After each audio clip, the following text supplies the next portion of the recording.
My name is Carolyn. I live in Phoenix, Arizona, and I'm a supervisor for a major utility here. I had a slipped disc that I aggravated by falling, and when I first came to see Dr. Heimlich, I was using a walker. I couldn't do very many things for myself at that time.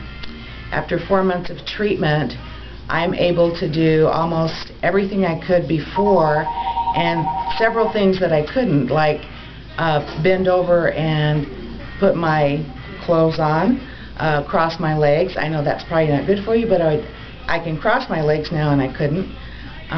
Dr. Heimlich has been wonderful to me. He's taken such an interest in me. He's helped me so much, I can't put it into words. My son is the one that referred me to Dr. Heimlich. He's known him for several years and has always professed to me what a wonderful doctor he is. I would recommend Dr. Heimlich and his staff to anyone.